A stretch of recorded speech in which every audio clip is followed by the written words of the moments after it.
Hmm.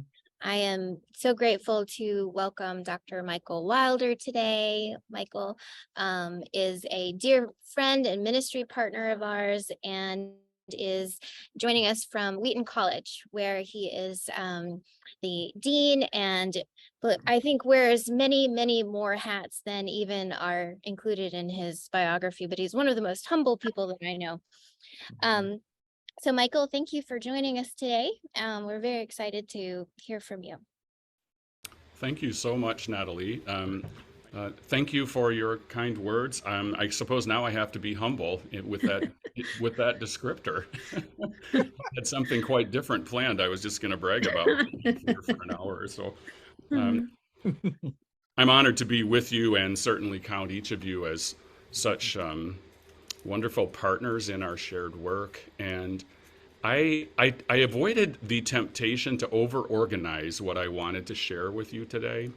I don't know if you're like me, but I can pretty quickly get into putting together a lot of details. I want to, strange as it might sound, I want to talk with you about listening.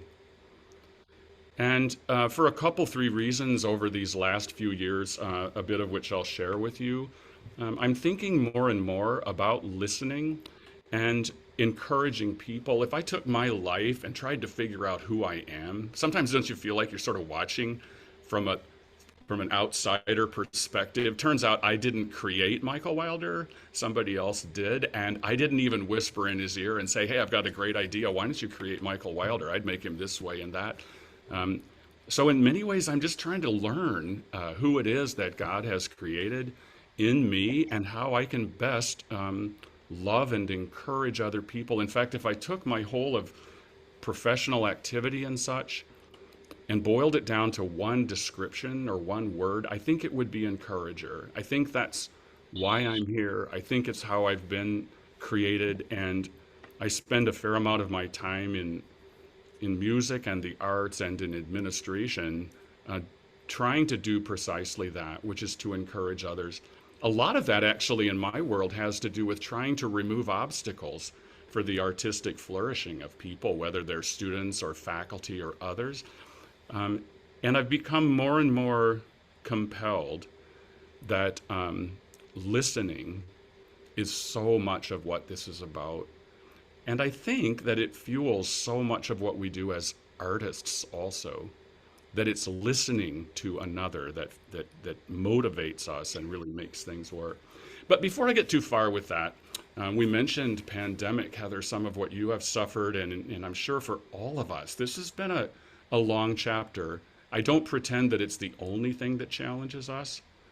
Wars, all manner of conflict and challenge around the world, economic woes, and just so many things that plague people. But the pandemic has taken its toll. There's just no question about it. To take artists and to limit them in the ways that much of the pandemic has limited them is sizable. And the fallout from it, I think, we deal with for some time. So I wanted just to take a moment to give you a break. In fact, maybe the most valuable 3 minutes of this time together will be 3 minutes that I'm going to allow you in silence. Some of you may have started your day with 30 or 60 minutes of silence, but if your world's like mine, it's about the last thing that happens along the way. But to prepare for that, I'd like to share a poem. And I'm so glad to see my bride of 43 years on this call. Joyce Ann's driving somewhere to change the world. And I didn't ask her permission for this, so please don't drive off the road when I share this poem with them, Joyce Ann.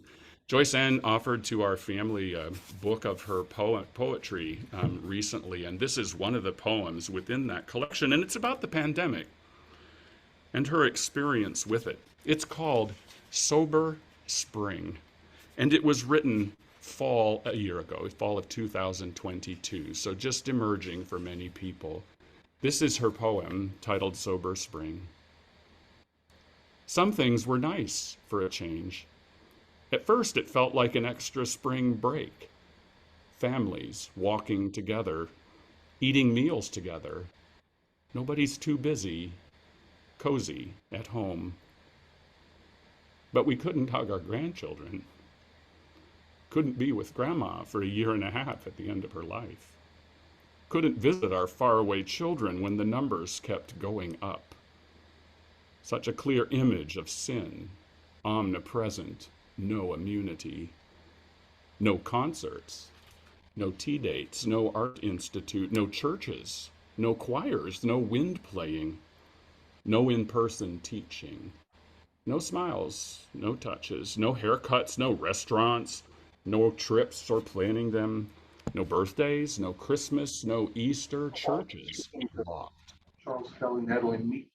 No children in playgrounds, no breathing in elevators, no parks, no beaches, the Grand Canyon closed.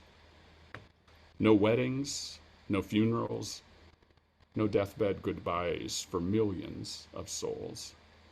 It felt like forever. Our scars will last years. But I vow to smile when the masks come down at everyone.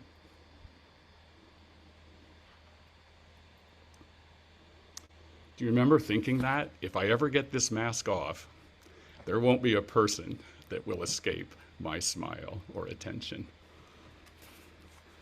Well, as I mentioned earlier, my goal is to encourage you today to give us a few moments to pause as we might have in that poem. A chance for us to share a few ideas around listening. I don't pretend that there aren't people, probably every one of you on this call, that have much more experience and expertise in this matter of listening. In fact, I'm the last one, probably the worst at this as to listening, but I'm really interested in it. And so I say we hit the pause button for a minute. We take just a moment to reflect, maybe on what we have been through related to pandemic or other challenges in your life. I'd like to give you 3 minutes of silent reflection. I'll call you back with a little bit of music, but I'll start the timer. And I invite you to reflect, maybe on the last 24 hours, maybe on the last 24 months, or 24 years if you like. Take 3 minutes, my gift to you, and reflect if you will. When we come back, I'll ask a couple of you to share with the group if you'd like to.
Okay, welcome back, everyone.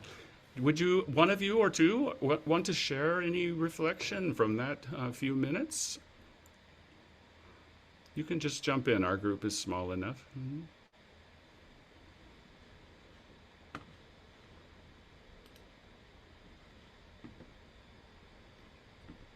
Well, I can share. These days, I'm really contemplating on these lines from Isaiah 43:18, which do not remember the former things, nor consider the things of old. Hmm. So I'm trying not to look back because it was terrible and catastrophic. So it brings me depression looking back. So I avoid that. Thank you. Encouraging. Anyone else?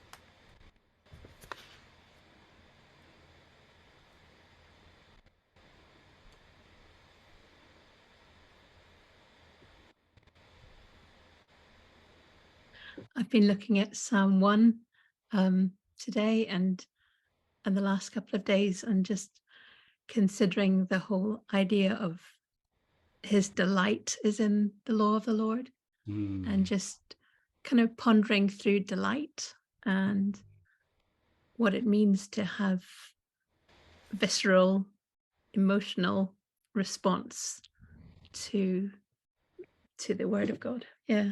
So that's been life-giving. Yeah. Thank you. Very encouraging. Well, other things may come to your mind as we go along. I'm very interested in your involvement here today. So if you can mute your microphone, but then anytime you want to talk, just unmute, and then I'll be glad to keep my eye on things here and certainly welcome what you might want to offer. If we think about listening and listeners in your life, do people come to mind that along the way, whether they're family members or teachers, maybe a neighbor, do people come to your mind as especially good or gifted, maybe, at listening? Think about that.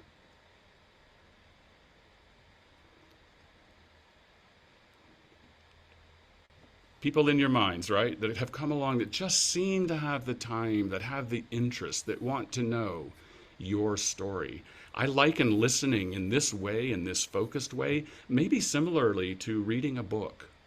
We give a book such high regard, don't we? We take the time. What maybe some of you talk back to your books, but for the most part, we allow the book to talk to us. We listen to it, right? And we set aside the space and the attention necessary. Sad for me that I don't show this same regard sometimes for those that I love the most, for those who most desperately want me to listen to what they might have to share, whether that's a child or a grandchild, my wife, my colleagues, friends. It's amazing when we pause and actually listen, what the story might be that we hear. And I'm going to contend that the same really happens in the arts as we attend to a given artwork, whether it's music or sculpture or poetry. We actively listen in focused ways that are remarkable. I want in my own life to develop more of this same regard for the other, for the person who would like to tell me more of that story. Well, I'd like to share a piece of art with you that you know well. Let's see if I can do this, if Natalie has given me permission.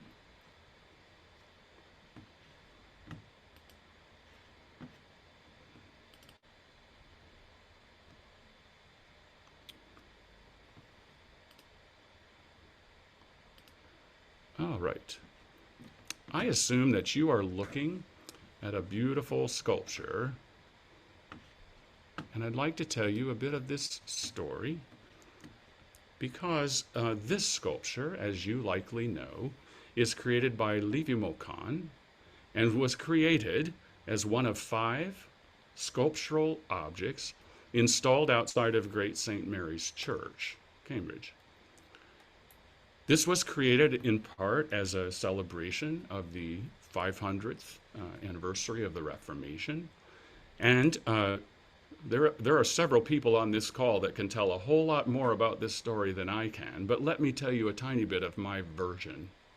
Because it's a story about listening, really. Charles Kelly, you may know him, and Natalie Meeks came to see me some couple of years ago. They were on campus to meet with other people. I'm not quite sure how they ended up in my office, but we got together, the three of us, and among the things that happened in that first meeting was that I made these two really wonderful friends who were as actively listening as anything else. They wanted to know. Wow. They wanted to know more of the story of my life and of this place, and possibly ways that our work might overlap one with another. And so we began what ultimately was a wonderful and a blossoming relationship. But in that very first meeting, Charles said to me, "There are these sculptures in Cambridge that you might have interest in. I'd encourage you to take a look." I knew nothing of them. And to make a long story short, this sculpture now resides in the lobby of the building, the Music and Arts building at Wheaton College that we were in the process of creating. We had said along the way that we hoped that this lobby, where this sculpture is installed, would be an aesthetically vibrant space. We had no idea what God had in mind when we said that. We had no idea that this piece, already created, at least already conceived and maybe not yet created when we first started envisioning this lobby, would ultimately find its way across the Atlantic Ocean, halfway across Canada on a train, by truck to Chicago, and Chicago to Wheaton, Illinois.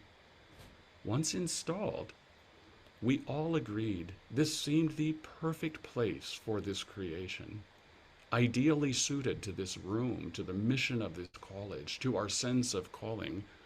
This trumpet in the universe and its clarion call to people and consideration of their destiny. We were staggered, really, that this piece, this lavish gift, would be God's gift to all who would encounter it here. Just imagine as people come in this door and encounter this piece, many of them children coming to the community school, bolted to the floor with 15-inch stainless steel bolts. I don't think the building's going to go away in a big storm, but if it does, this sculpture will last. It will still be here. As you look at this piece, what do you think? First you ask, who created this? What's its message? What's its intended audience? You listen to it, don't you? Who's he telling us about? The sculptor. How was it made? What are its materials? So what? What would we do with it?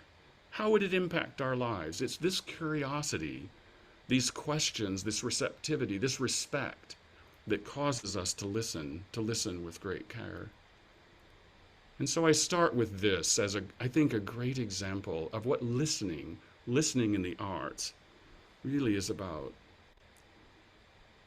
Liviu, would you add anything, please, to what I have said about this piece?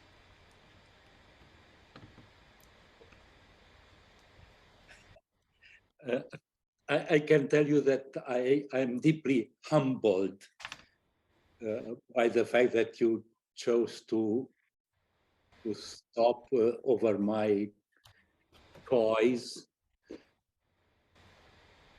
So I'm very thankful to God that gave it to me, and I'm very thankful to you that you listen to God's guidance, because when he asked us here in Romania to create it, we did not know what is his plan for the work. And now it is so clear that he had that place in mind from the beginning, before we started to work, because everything went so fluent, so beautiful from the beginning, including that long period of creation that altogether was a year and a half. So from that moment on, everything was like a flow. So now, watching back, we can see God in a splendid way, a God of creation, a God of planning things, on having objectives with us all. So if you ask me to comment something, I would say in conclusion that I am a happy child. Thank you. I think this so well illustrates, thank you, Liviu, the very careful listening that Liviu does as an artist. As he first explained to me some of his morning routine and going to his studio, many things that he might want to create or feel ready to create or want to continue creating, and pausing to listen to the king and what he might instruct the sculptor to create this day. The same might be said as to active listening when encountering this sculpture. It would be very easy. Well, it's not that easy. It's 18 feet tall. You can't really avoid it as you come in the door. I dare people, at least the first few times they come in, not to look up and to take this sculpture in. It's wonderful to see children and their families delighting in trying to figure this thing out. But after a while, it would be fairly easy to walk past and to ignore it. What would you hear if you were to listen to this sculpture and to listen to the sculptor and to listen to the whole impetus for creating it, which is behind it? So I guess it's a matter of attention and our disciplining ourselves in ways that we can attend to listen with care. And maybe I attach this to make this simple so that I am best able to understand it, to the commandments and my neighbor, an obligation to love the other. Who is my neighbor? Who am I called to love? Why would I want to listen to them? And for me, this is fairly straightforward.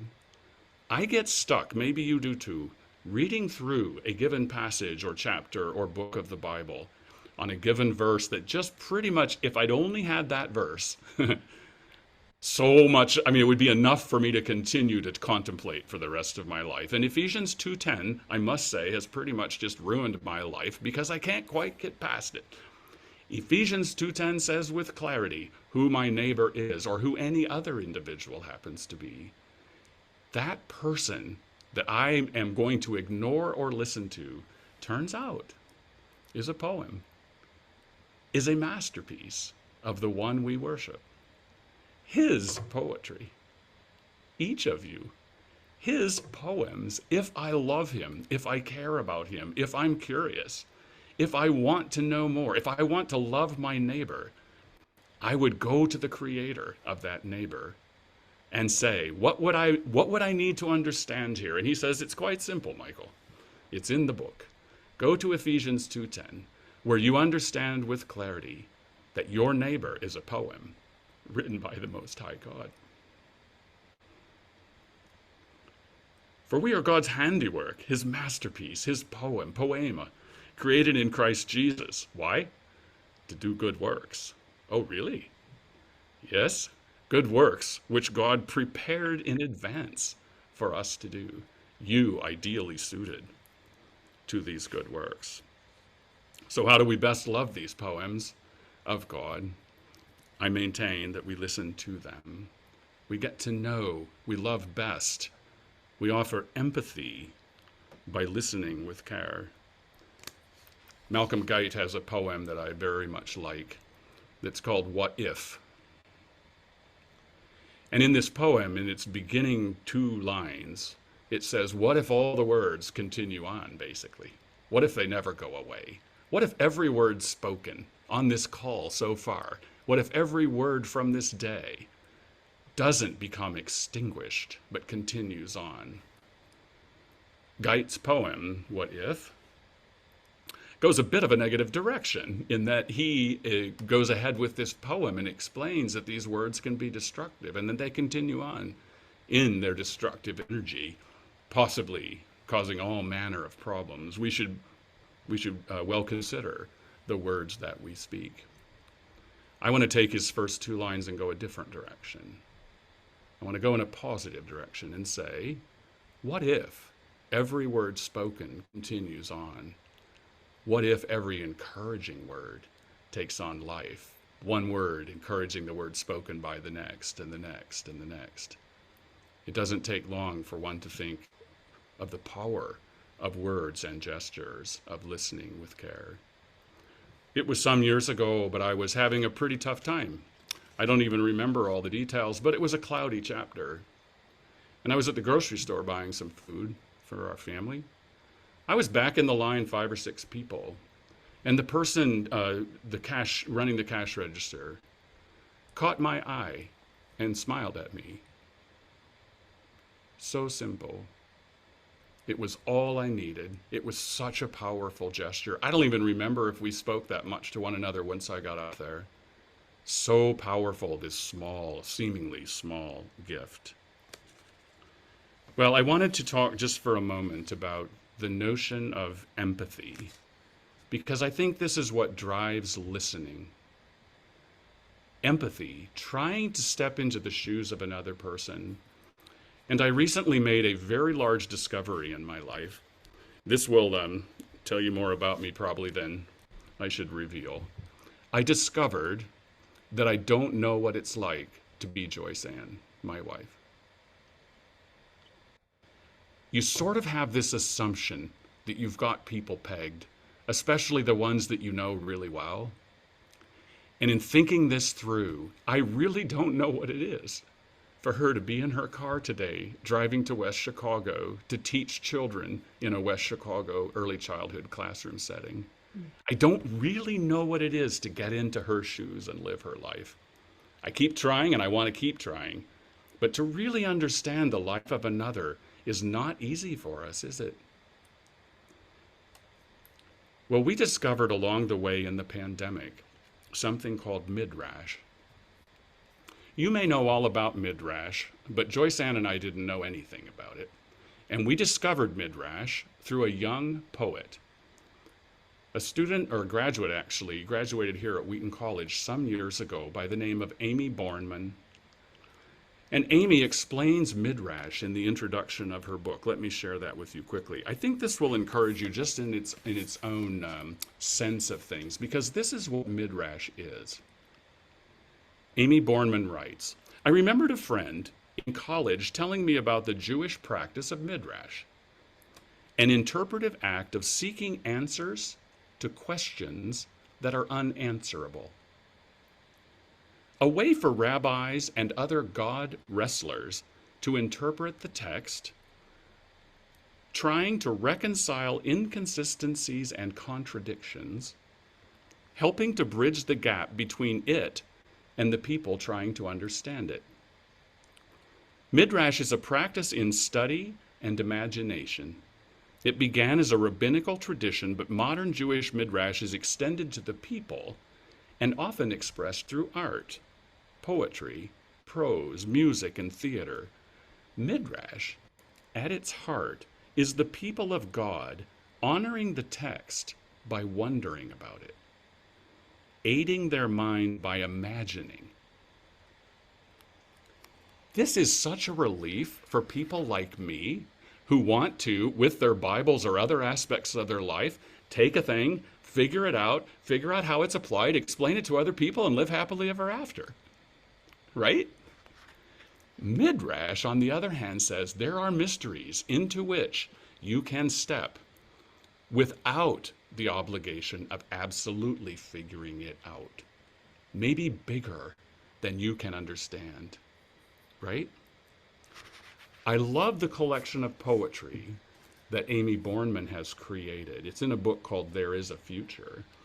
Joyce Ann and I love this collection of poetry because it again and again tries to step into the perspective of another person without figuring it all out, just asking the question, what was it like to be the fellow who had the loaves and fishes that day? What was his life like? Would you like to hear that poem? This is called Loaves and Fishes. It's on John 6, 1 through 14, when he has these fish and loaves in this basket. But it's from his perspective, the boy. In the morning, I'd looked at my lunch, disappointed. I'd wanted some honey or milk or a cake. I carried my loaves and my fish and my anger for being so small and so tired of my life. When I got to the mountain, I stayed in the back. A man saw my lunch on the rock next to me and brought me to Jesus, who smiled and said, "How are you? Would you mind sharing your lunch with the crowd here today?" Well, I think I said nothing. I think I just stood there, watched his hands moving over the loaves and the fish. Then his friends started walking and handing out lunches, and Jesus came back. And would you believe it? He winked.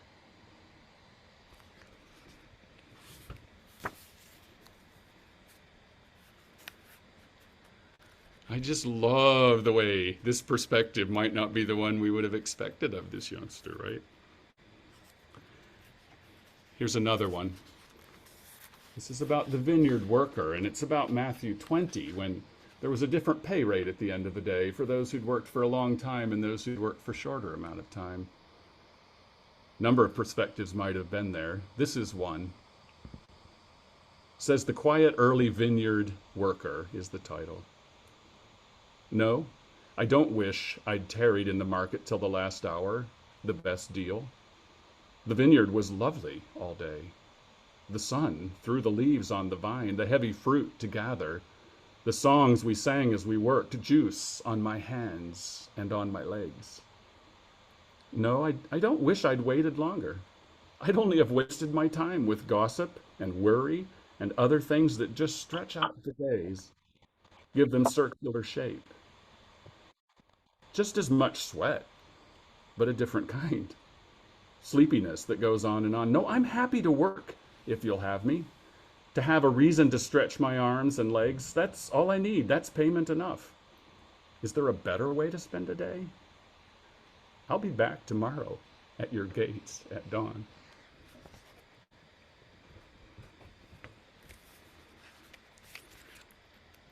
Well, if you'll indulge me, I have one more that I'd like to share with you from Amy Bornman.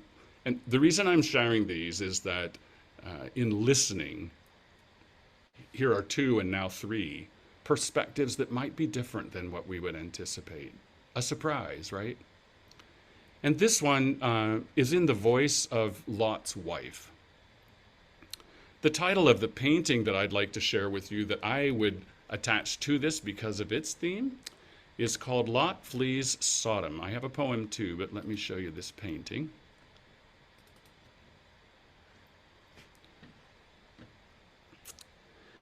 This is a painting by Joel Sheasley, who was on the faculty here at Wheaton College for more than 40 years. And this is titled, as I mentioned, Lot Flees Sodom. It's a large painting. It's 72 inches tall. It's oil on canvas. And you can see that this is set in a suburban setting in the United States, or somewhere, but in this case it was painted here in the US, in the suburbs west of Chicago, and a more modern, of course, time. Sits at the end of a very long hallway in this building. I'm not sure if this photograph will capture it for you, but as you zoom in a bit on her face, can you see in the reflection of her sunglasses, something's afire, something's ablaze? If you see this in person, I promise you can tell that she's looking back and this fire of Sodom is reflected in her glasses. And I'd like to read to you the poem by Amy Bornman that attempts to step into the shoes of Lot's wife. This is after Genesis 19 and Psalm 58, where we know this story well. This is Amy Bornman's poem. I looked back for the trees, that lane of tall oaks, for the garden I planted, the tomatoes and pears. Yes, I looked back for the kitten in the courtyard, the stream and the stones, each blade of grass, the brick buildings, the roads, that willow in the square, the doorknobs and keys, the windows and doors, the friends I have loved, who are now surely dying. If this city is wicked, then I'm wicked too, and I don't know why I'm running away from my home. Curse my head for turning, curse my eyes for looking, curse my mouth for opening to ask for grace, but curse me more for escaping, for running this far. Let me please just look back and grieve as I go. Watch my heart vanish, watch it become dust, watch my anguish be stillborn, watch me be swept away. I'll stand here, just weeping, till my body is salty, till I can't move my feet. Let me die in the sun.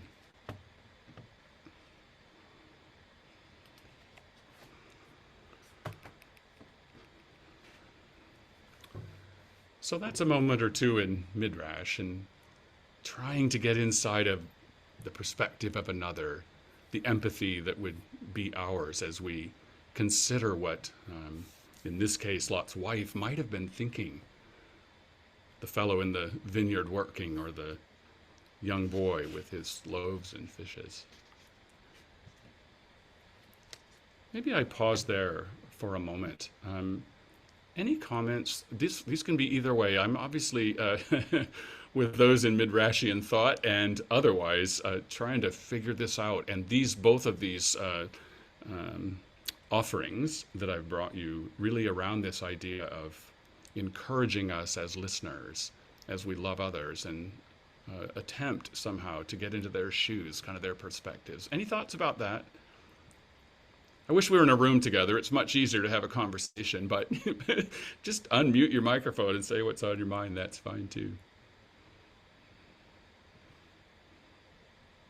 I would say, Michael, that we so often read scripture and make the people who are real people sort of two-dimensional characters so that we can understand the big takeaway. And those poems are so powerful in humanizing each of the individuals. Like Lot's wife can so easily be read as, a villain, who almost escaped but didn't deserve to escape. But all those emotions of fleeing your home, and we see that in the world today. It's very powerful. I'll be getting this book for sure because I love the complexity of the emotions, that nobody is two-dimensional in these poems that you've read. They're real people that have conflicting emotions. Yeah, had you thought before about trying to understand why she would turn around? I mean, I don't know that I'd ever really thought that through. I'm pretty quick to say, well, yeah, don't turn around. She turned around. Go, sit on the steps. I mean, that's your punishment, right? Right. You just read it and go, well, that was dumb. You should. Yeah, you shouldn't have done that. That's how I often read it. Yeah. So unless I'm preparing for a sermon, it's harder for me to get into that mindset. I find that I go into that mindset when I'm preaching, because that's how you convey what's really happening, is to look at the complexity of the person. But when I'm just reading, and specifically that story of Lot, it's easy to go, well, that was a dumb thing, and then just keep reading. Yeah. Michael, in my impression of things like the readings that you just did, it opens up my thinking and taking on somebody else's perspective of things. And I think sometimes I look at things more negatively than I should. And even in just this last one with Lot's wife, and yeah, she wants to turn around and mourn over the people that she's missing or losing. It it helps me. I think it'll help me look at scripture a little bit differently, especially as I'm reading different passages where it talks about the parables and how people are responding, and the boy who shared his food. I mean, those were just awesome. Thanks for sharing. Yes, of course.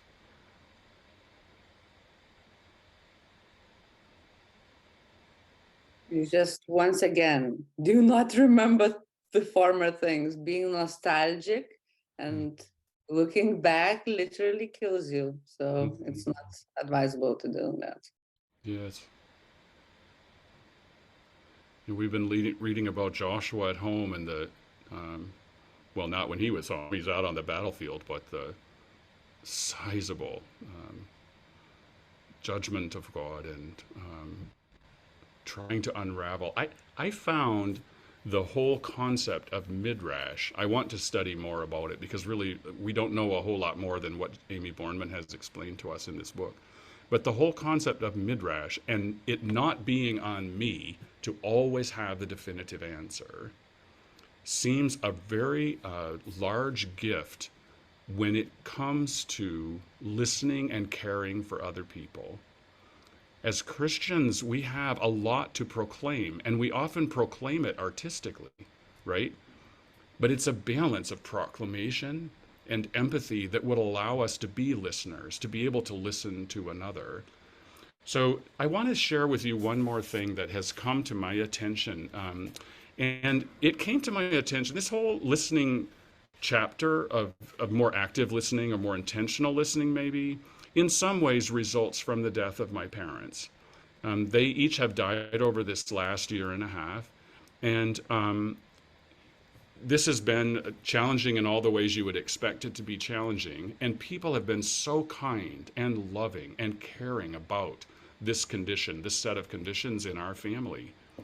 There often, though, are ways that people can be much more encouraging as listeners than others. I wouldn't disparage any good gift. Please don't misunderstand me. This isn't judgmental as to those who would want to be empathetic. But I was spending time with my brother-in-law, Mark Redmond, who's a communications scholar, has spent his life in the academy. And he was explaining to me the work of Alfred Benjamin. Maybe some of you know this book, which if you're in communication is apparently one of the sort of pillar texts. It's called The Helping Interview. And I don't know that you need to purchase this book if you don't own it, because I can tell you what has been most powerful to me in Benjamin's work. Alfred Benjamin, the book is titled The Helping Interview. And the book is a lot about interviewing people in business settings or trying to employ them or this sort of thing. But it's also about listening with care to people. And I want to just share two things that have been really helpful to me and maybe would be helpful to you too. And these are two items that shut down good listening, that shut down empathy as you're interacting with another person. Okay, with me? We good? I'm just going to cut to the chase. You don't have to buy the book. You don't have to read it. Here are two nuggets that come out of the middle of this thing. And I would say too, I don't know if we'll get it here, but well, anyway, I'll just read this. During the interview, the temptation to use a personal example or experience arises from time to time. In each instance, it's up to you to decide whether to yield to or rise above that temptation. In other words, you're listening to another person, and you think of an example in your life that you might share with her, and you get to decide at that point whether you're going to share it or not. Because this is what Benjamin warns us against. Benjamin calls them ghosts. Okay, and he says there are two ghosts. The first is inserting, if I were you, I would do it this way. Okay, so Charles is telling me the story of his trip and a problem or two that he had along the way, and I interrupt him to say, well, Charles, you know, we've talked about this before. If you just do this, that might not have happened to you. In other words, I intervene with that. And the second sort of... Thank you, Michael, for that advice. I appreciate it. Yes, of it. course, Charles. Yeah. Of course. The second deal breaker in trying to actively listen to someone is to insert, I know just how you feel. Benjamin goes on to say, I know how you feel really says, I don't know how you feel, and I'm not willing to go out of my way to find out. I really don't know how you feel. I've related it to something in my life, but I'm able to sort of put your experience in a pigeonhole, if I'm able to say that. So we've done a little bit of training with some groups of people on these some listening activities related to these. Sad we don't have time to do these today, but basically this is the activity. You can do this with someone you know well and love, or someone you just met.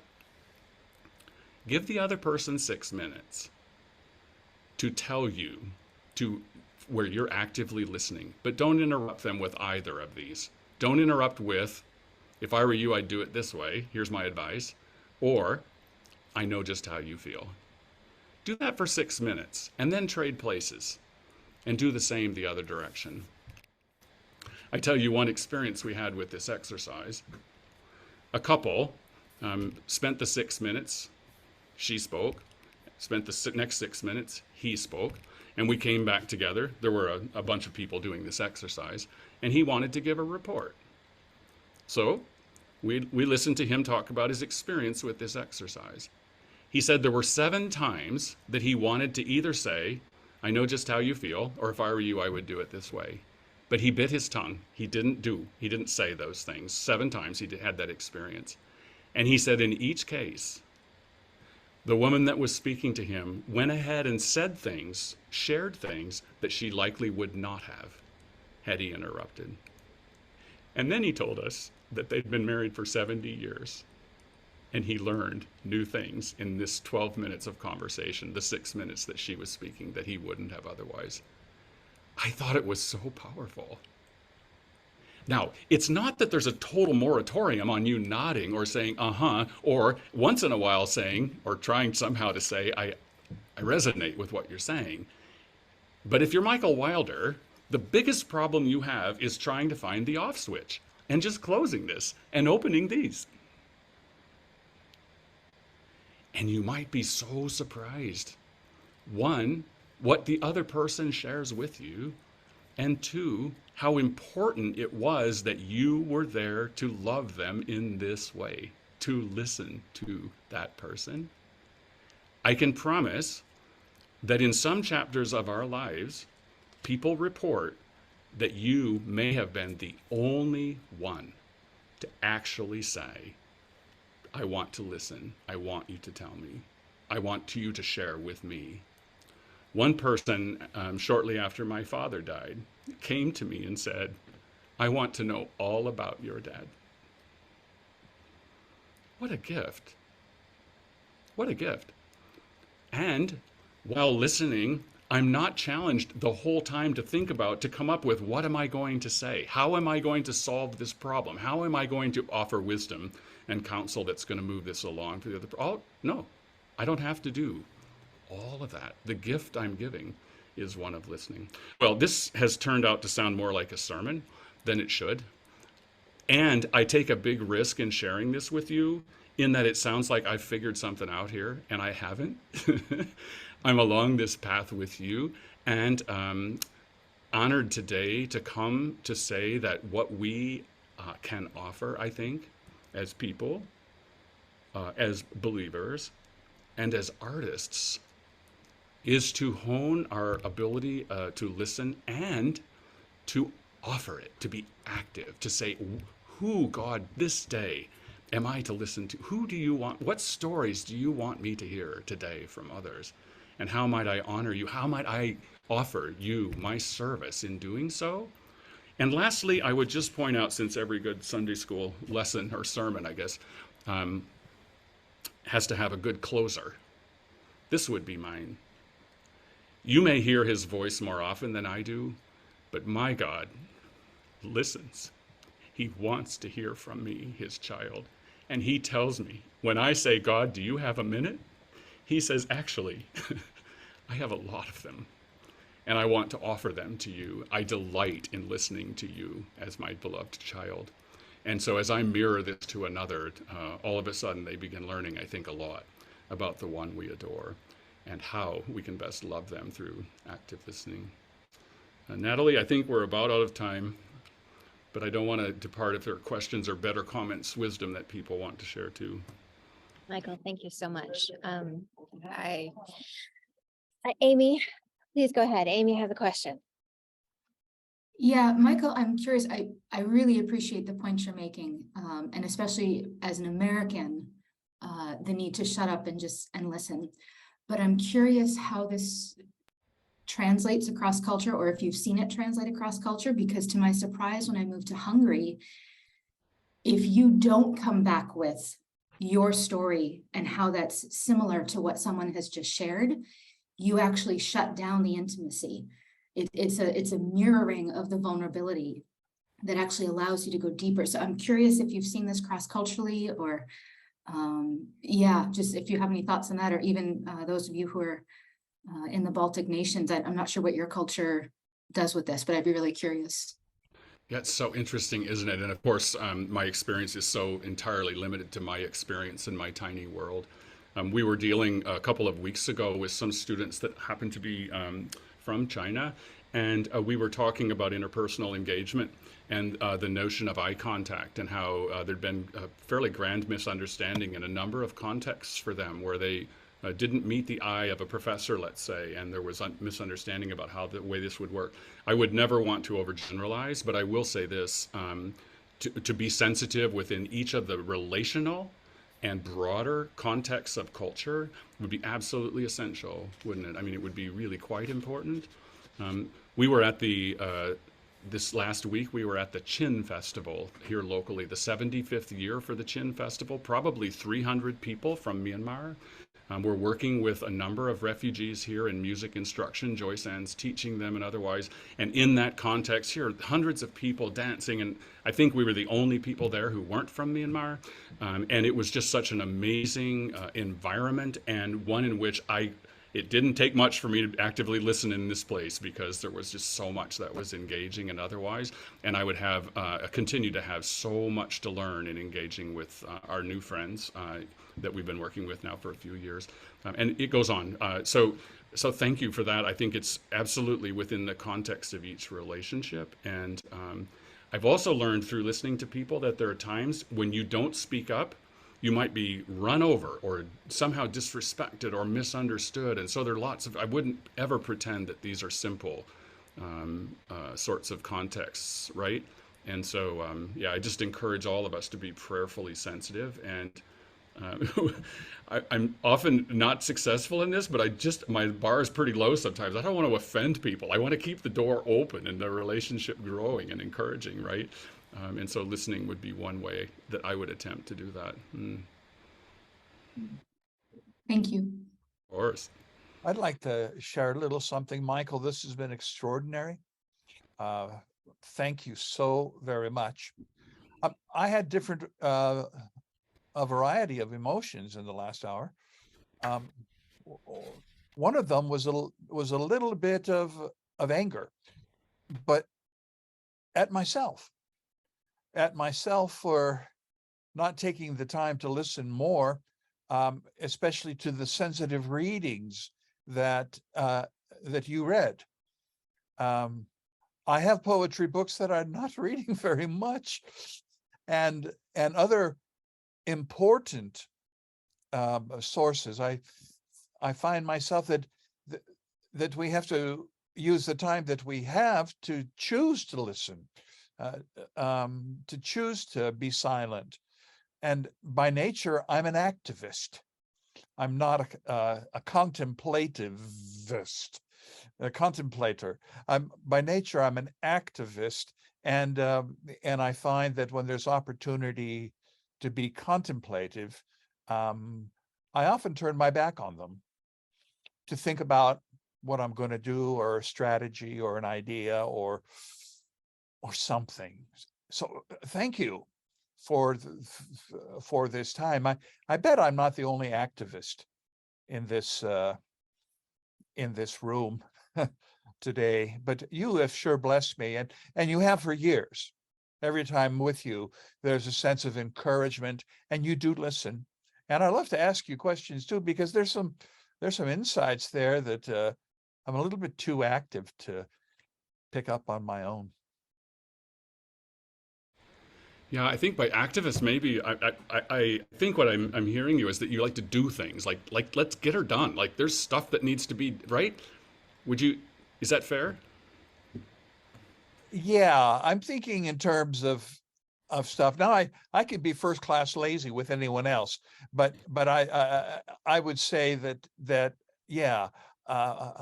When I bring people when we bring people together, one okay, what can we do together? So it's getting stuff done, and some people just let it be, let it be, and I'm not that. Maybe it's a balance of things too. It's not that it's one or the other, right? Yeah, Um, that's right. yeah. Well, Charles, you're one of the people that I think best asks questions and is eager to listen. And with all the work that you have done in matters of mental and emotional health and otherwise building bridges between people and cultures and such, I'm sure that this serves you really well. It does. Thank you. Thank Yeah, you. well, yeah. I didn't mean today's presentation. I meant your propensity for asking questions and being Wow. such a great listener. No, it's true. Yeah. Thank you. I Thank know you. who made you. I'm giving you credit, but I'm mostly giving him credit. Yeah. Ah. Yeah. Do we have any other questions for Michael? I just had a couple of quick thoughts. First, as you were talking to Amy, Michael, I was thinking that we sometimes in care ministries will say, are you listening to respond or are you listening to understand? And ultimately, you're going to respond because, you know, if you're in another culture or even our culture, you're not normally going to say, okay, you talk for 6 minutes and I'll talk for 6 minutes. Right. There's an exchange, right? Sure. But it's the way that you're listening. Are you listening to understand and then respond based on what you've learned? Or as they're talking, you use the word interrupt, right? Are you just waiting for your turn to talk, right? And looking for cues that you can get in on. And then the other thing I wanted to share It's is a sort of good a point. thank you. The other thing I wanted to share is a little bit of a testimony of your exercise of listening for 6 minutes. One of the ministries that BBI is involved in is Celebrate Recovery, or in Latvia, we say Ista Brīvība, which means true freedom. But the rules of those open share groups is you're going to get a group. Sorry, what? Ron, please mute yourself. I think Ron, iPhone mute up. um,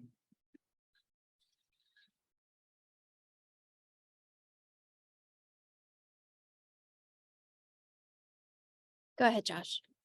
Oh, sorry, I thought someone was asking me a question.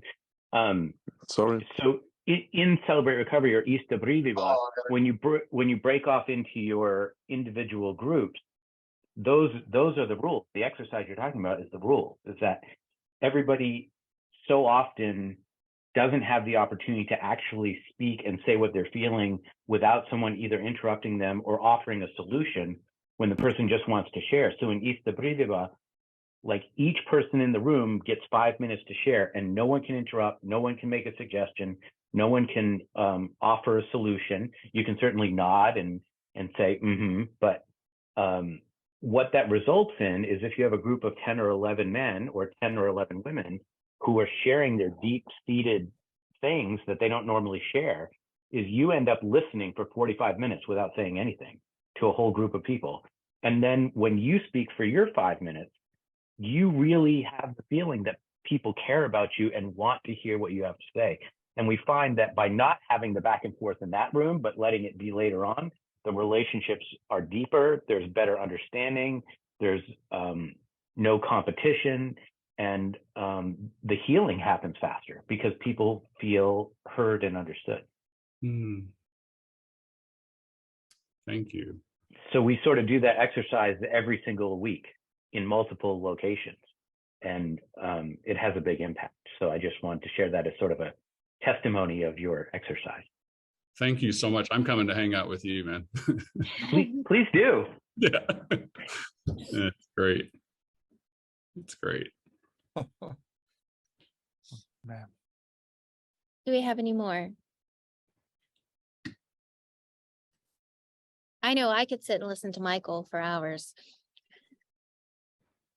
And Joyce Ann, by the way, who was equally wise.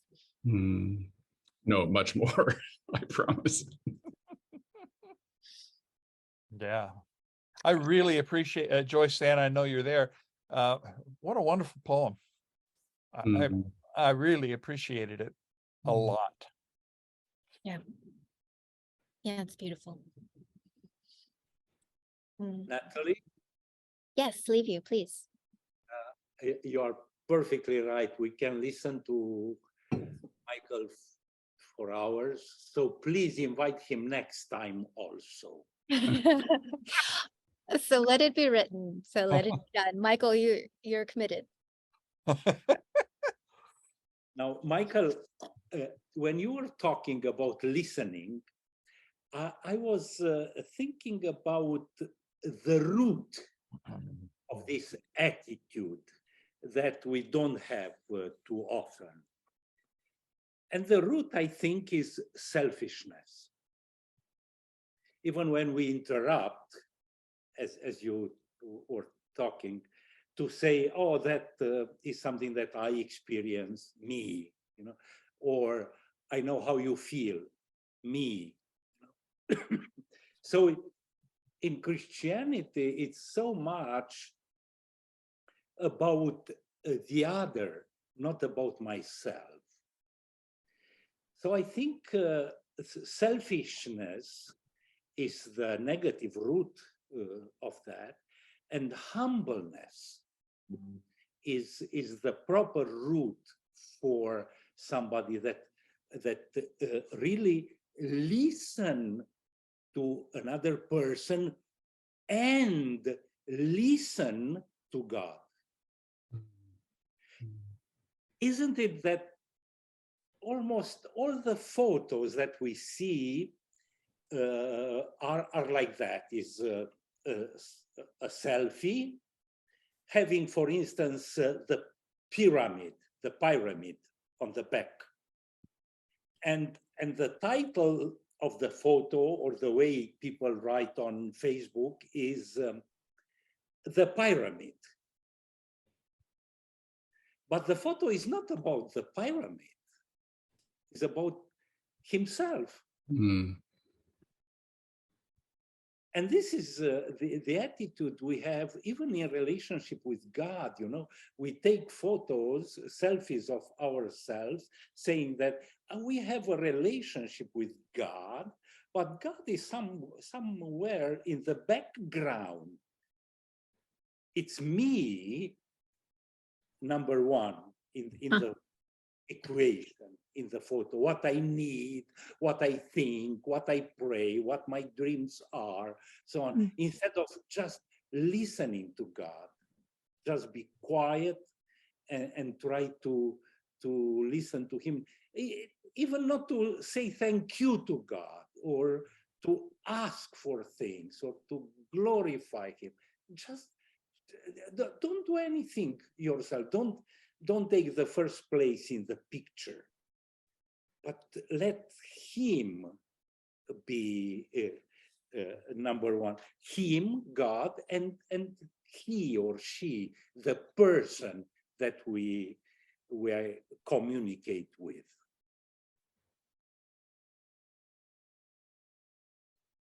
Thank you, Livia. I have a good friend who said to me one time, I noticed several times yesterday when you were with several other people that you didn't say something that I think you might have wanted to say. And he thanked me for it. I mean, in the best sense.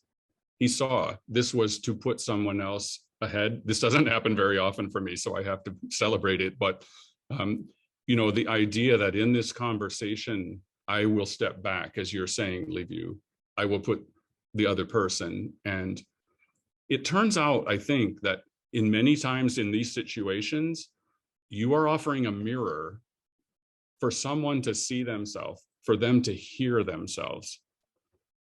And that opportunity, as they hear themselves, as they think it through, as they share their perspective, that can be much more valuable to them and convicting than anything I would say. Because then we're against each other. We're talking this way, right? To offer that that reflection for someone else, I think can sometimes just be so helpful. And I can't help but think, trying to raise children along the way, that this was very helpful to them, that I could listen and ask questions, and where does that go next, or what do you think will be the result, or what's your hope for this? And not in the end weighing in and saying, well, here's the definitive answer, listen to your dad, he'll tell you how it is, you know. Right.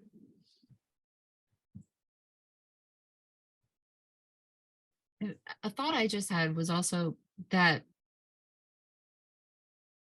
as you were talking about empathy, and it is so easy to revert to the idea that selfishness and I don't know, we've become a society that's so isolated, oftentimes, and a lot of it by technology, plus with the pandemic and obviously everything else that's been happening the last few years. I think also, I know, like Josh, what you were talking about with no crosstalk in the in meetings, something that just kind of a thought that just came to me was about the fear that if you don't speak up over other people, that you're invalidated, or you're not heard, or you're not contributing, or you're just not being enough. And I think so often we live our lives with choices being made motivated by fear, and the beauty of Christianity and having belief in God and being able to turn to him as a higher power is just is a practice in actively letting go of that fear, and like what you're saying is not just making it a self-centered like fear of and about me, but about placing the intention outside and on someone else. Then it's not always easy to do, but it's kind of like our default mode a lot of times as humans, I think, you know. Mm-hmm. Yeah, that's really great. Yeah. Thank you, Kelly. So often in the work that I do with faculty and students with different teaching models, pedagogical strategies, I'm trying to encourage people to get on the same side of the table. So let's say with musicians, we give them opportunities to, perform, like jury exams and applied exams and competitions and all that sort of thing. When the teacher's the same side of the table as the student, like they're working together versus one adjudicating, lots of really great things can happen. And it seems that as active listeners, that's in some ways what we're doing with the other person. We're trying to get the same side of the table versus duking it out, or somehow, maybe, I don't know. Does that fit with part of what you were saying, Kelly? It does, yeah. And I know, like, from an acting standpoint, it's something that when we're working with younger actors or people that are newer to the profession, we always tell them, like, the casting director is on your side. They're not, you're not in opposition. You're working towards the same goal, and you're solving a problem for them. And so, yeah, it's I think if we learn and have that approach of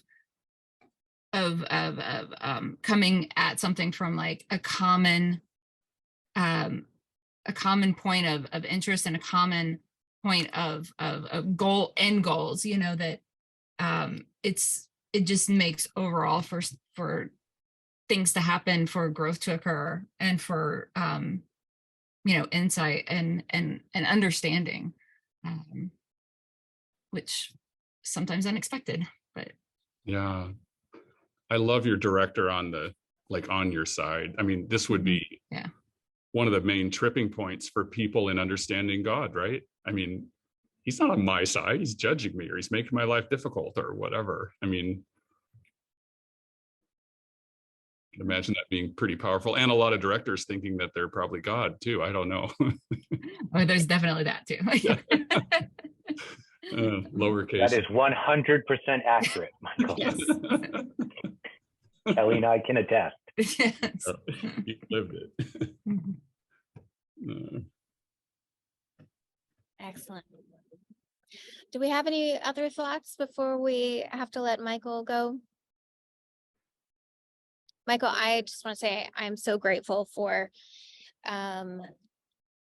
your participation, for your encouragement today and over the last few years. And I know I will be reflecting on many of these things, and I have actually taken copious notes. So very grateful for your time. Thank you, Natalie. Thank you, Charles. Thank you, everybody. And it's a real honor to be with you today. And certainly looking forward to opportunities that will be in the room together. And I'll do my very best to be a good listener when I get to see you. Hey, I have an Thank idea. you so much. Well, let's all unmute ourselves and say thank you to Michael in our own languages. Okay, and do it with some gusto. There we go. Right, ready, set, go. Thank Thank you. Thank you. Ótimo, Michael. Bye, Duncan.